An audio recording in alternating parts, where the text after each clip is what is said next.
Hello friends, welcome back to my YouTube channel learning academy. तो आज के इस वीडियो में हम लोग बिहार बोर्ड क्लास 10th के मैथ सब्जेक्ट के चैप्टर 1 के एक्सरसाइज 1.3 के प्रश्न संख्या 1 को सॉल्व करेंगे।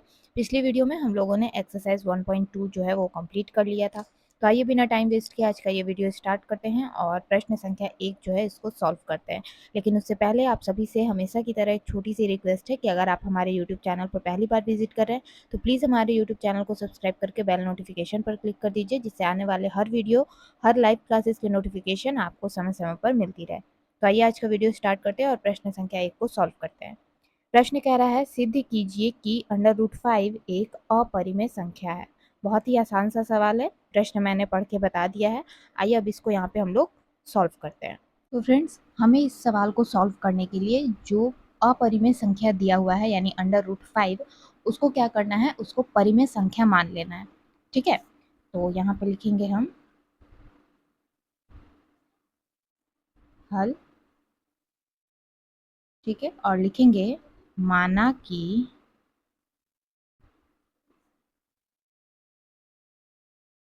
√5 एक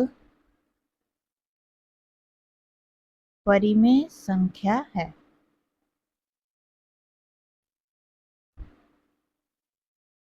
ठीक है, तो हमने यहाँ पे मान लिया कि √5 एक परिमेय संख्या है। बाद में हम अपनी ही बात को क्या करेंगे, गलत प्रूफ कर देंगे। ठीक है, और यह खुद अपरिमेय संख्या प्रूफ हो जाएगा। ठीक है, तो फ्रेंड्स यहाँ पे जो परिमेय संख्या है जो हमने माना है, इसको किस रूप में लिखेंगे, तो परिमेय संख्या को हम भिन्न के रूप में लिखते हैं, यानी a/b के रूप में, इस तरह से। ठीक है, क्योंकि परिमेय संख्या हम उस संख्या को कहते हैं जिसे हम भिन्न के रूप में लिख सकते हैं, यानी कि a/b के रूप में लिख सकते हैं। ठीक है, अब यहाँ पे a और b क्या है, तो यहाँ लिखेंगे जहां a और b सहअभाज्य संख्या है।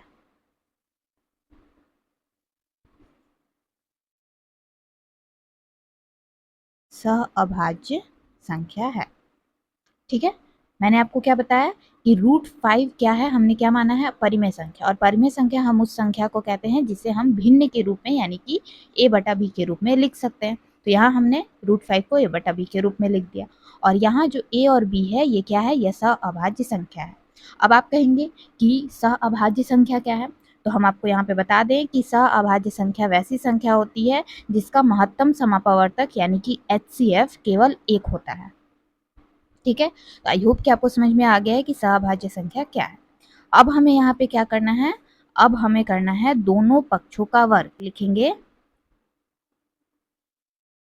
दोनों पक्षों का वर्ग करने पर। ठीक है, तो दोनों पक्षों का वर्ग करेंगे तो क्या हो जाएगा, √5 पर स्क्वायर बराबर a पर स्क्वायर बटा b पर स्क्वायर।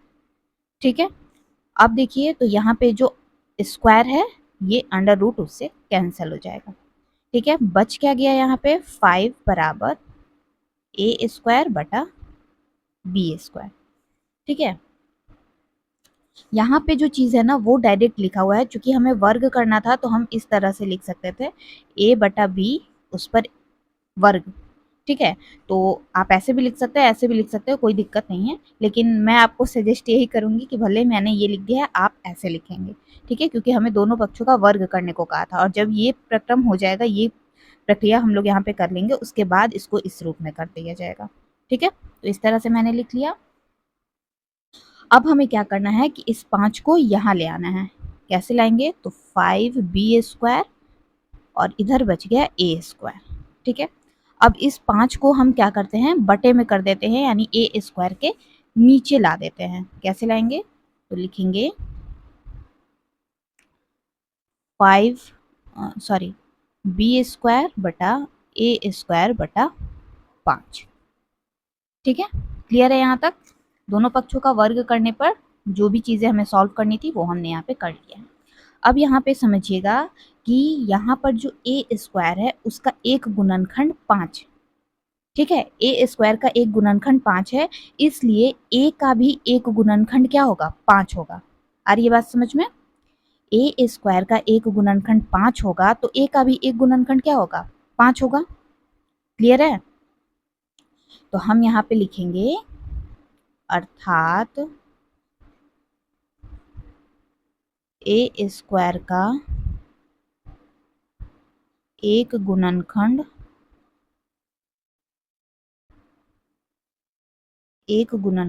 5 है, इसलिए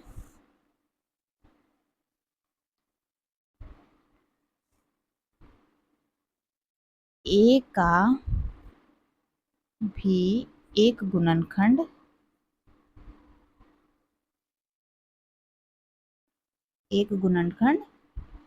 5 है। ठीक है, क्लियर है यहाँ तक?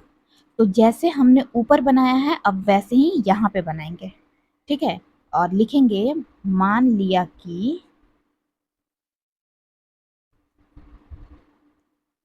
कि a बराबर 5n। n क्या है? जहां n कोई पूर्णांक है, n कोई पूर्णांक है। ठीक है, तो फ्रेंड्स अब हम यहाँ लिखेंगे √5 बराबर a/b, जो हमने ऊपर अभी सॉल्व किया है। ठीक है, देखिए हमने ऊपर क्या लिखा था? √5 बराबर a/b, और a को हमने यहाँ पे क्या किया है? 5n के रूप में लिखा है। तो अब हम क्या करेंगे? यहाँ पे लिखेंगे √5 बराबर a बराबर क्या है? 5n। तो यहाँ हम लिखेंगे 5n, क्योंकि हमने a को क्या माना है? 5n माना है, तो 5n लिख दिया हमने a की जगह। चलिए अब फिर से हमें यहाँ पे दोनों पक्षों का वर्ग करना है। तो दोनों पक्षों का वर्ग किस तरह से करेंगे? जैसे हमने ऊपर किया था। तो लिखेंगे दोनों पक्षों का वर्ग करने पर,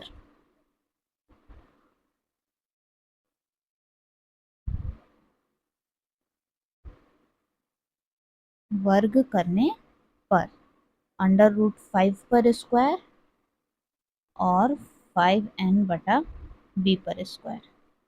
ठीक है, अब यहाँ पे अंडर रूट स्क्वायर कैंसिल हो गया, क्या बच गया? 5 बराबर, और 5n का स्क्वायर क्या हो जाएगा? 25n² बटा b² का b²।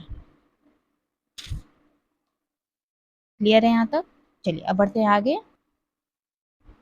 तो एक स्टेप पहले वाला जो चीज़ है वो यहाँ पे मैं फिर से रिपीट कर देती हूँ, ताकि आगे जो मैथ हम सॉल्व करें वो आप लोगों को क्लियर समझ में आए।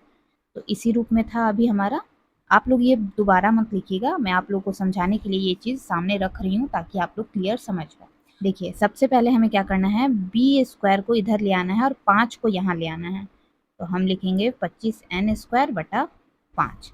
ठीक है, 5 से 25 जो है वो 5 बार में चला जाएगा। अब जिस रूप में आएगा वो लिखेंगे हम b² और 5n²। ठीक है, क्लियर है यहाँ तक? और अब हम 5 को b² के नीचे ले आएंगे बटे में, बराबर n²। क्लियर है?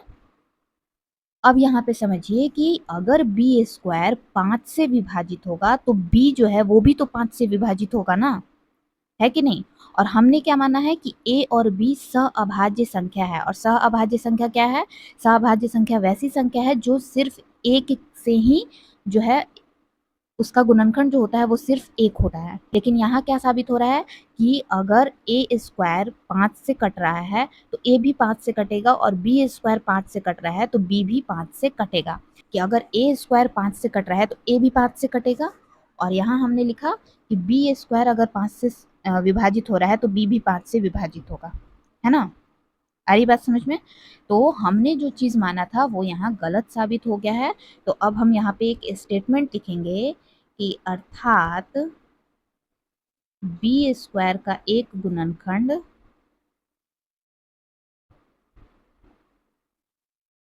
एक गुणनखंड 5 है। ठीक है, इसलिए b का एक गुणनखंड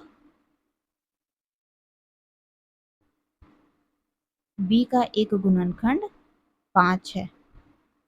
ठीक है, अब लिखेंगे a और b ए और बी का एक गुणनखंड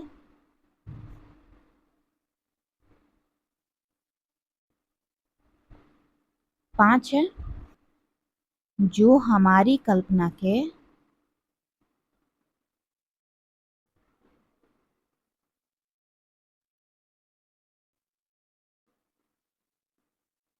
विपरीत है कि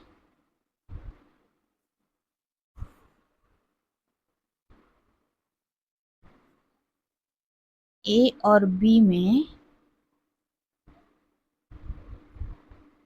एक के अतिरिक्त कोई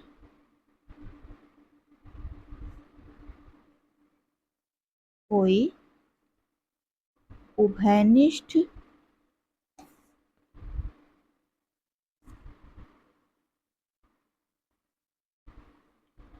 गुणनखंड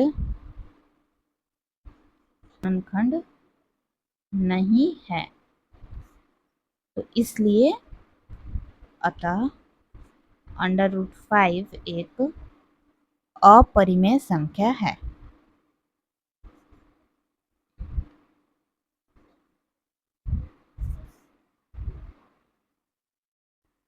ठीक है, क्लियर हो गई है। √5 को सबसे पहले हमने परिमेय संख्या के रूप में लिखा, यानी a बटा b के रूप में, है ना। और a और b क्या था वहां पे, सअभाज्य संख्या था। सअभाज्य संख्या वैसी संख्या होती है जिसका सिर्फ एक गुणनखंड होता है, यानी कि जिसका महत्तम समापवर्तक यानी HCF केवल एक होता है। लेकिन यहाँ पे क्या हुआ कि a और b का एक गुणनखंड यहाँ पे 5 भी मिला हमें, है ना। तो हमने तो ये सोचा था कि a और b में केवल एक के अतिरिक्त कोई उभयनिष्ठ गुणनखंड नहीं है। तो ये चीज हमारी कल्पना के विपरीत है कि उसका एक गुणनखंड 5 है। ठीक है, तो इसलिए √5 एक अपरिमेय संख्या है। ये चीज यहाँ पे सिद्ध हो गया है। क्लियर है। तो फ्रेंड्स, उम्मीद करती हूँ कि आज के इस वीडियो में बताए गए मैथ का सॉल्यूशन, जो मैथ मैंने आपको सॉल्व करके बताया है, दिखाया है, वो अच्छे से समझ में आ गया है आप लोगों को। अगर फिर भी आपके मन में कोई डाउट है, कोई कन्फ्यूज़न है, आप लोग नीचे कमेंट सेक्शन में मुझसे कमेंट करके पूछ सकते हैं। जो भी डाउट होगा वो मैं आपको क्लियर करने की कोशिश करूँगी।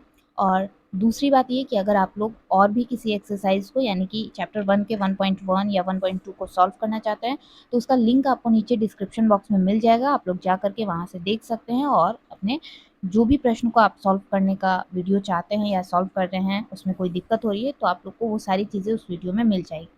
ठीक है, लिंक डिस्क्रिप्शन बॉक्स में भी है और ऊपर यहाँ पे आप लोग आई बटन पे देख सकते हैं, वहाँ भी आपको मिल जाएगा। तो आज की वीडियो में बस इतना ही। अगर आपको आज का ये वीडियो पसंद आया हो तो वीडियो को प्लीज़ लाइक और शेयर करना बिल्कुल मत भूलिएगा। साथ ही कमेंट करके ज़रूर बताइएगा कि वीडियो कैसा लगा। और अगर आप चैनल पर पहली बार विजिट कर रहे हैं तो चैनल को भी ज़रूर से सब्सक्राइब करके बेल नोटिफिकेशन पर क्लिक कर दीजिएगा, जिससे आने वाले हर वीडियो के, हर लाइव क्लासेस के नोटिफिकेशन आपको समय समय पर मिलती है। तो आज की वीडियो में बस इतना ही। मिलती हूँ अगली वीडियो में एक और नए प्रश्न के सॉल्यूशन के साथ। तब तक के लिए take care, bye bye and thanks for watching.